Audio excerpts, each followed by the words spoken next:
DC's James Wan's Aquaman and the Lost Kingdom is headed for one of the lowest starts in the history of the DC Cinematic Universe, with a projected 4-day Christmas weekend gross in the $40 million to $45 million range. The good news, it can still claim a #1 finish and is faring slightly better than leading tracking services had predicted.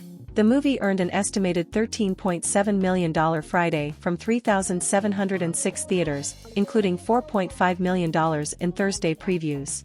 Hollywood studios are never happy when Christmas Day falls on a Monday, since the weekend box office has to compete with final Christmas preparations, including travel and gift buying. However, Aquaman 2 has larger issues than just that.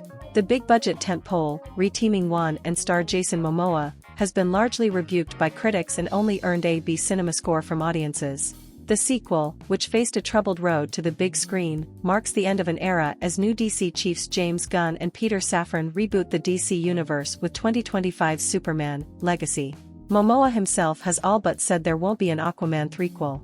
In 2018, the first Aquaman was the king of the year-end holiday when swimming to a 3-day opening of $67.9 million over the December 21, 23 weekend. Through Christmas Day, a Tuesday that year, its domestic tally was a rousing $105.4 million, that included several million in special sneak peeks the previous weekend. The movie went on to earn $335.1 million domestically and $1.15 billion globally, the best showing ever for a DCEU title, not adjusted for inflation. Wan's movie lends further credence to the superhero fatigue theory. Even the most ardent fanboys are weary.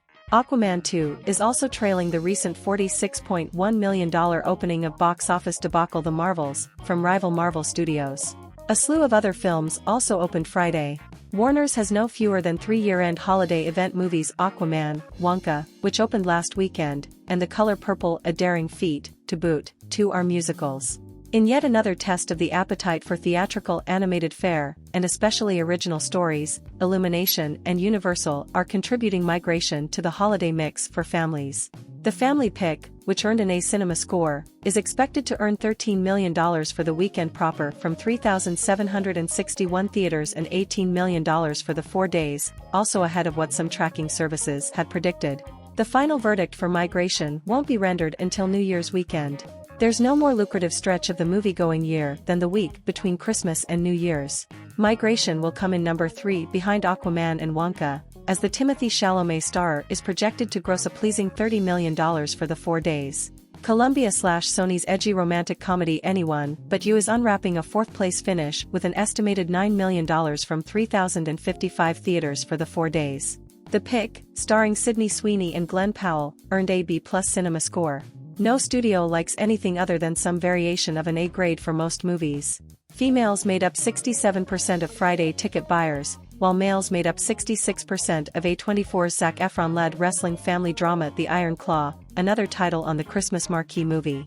Iron Claw is pacing to open to $8 million, also ahead of tracking. Estimates could shift by Sunday morning.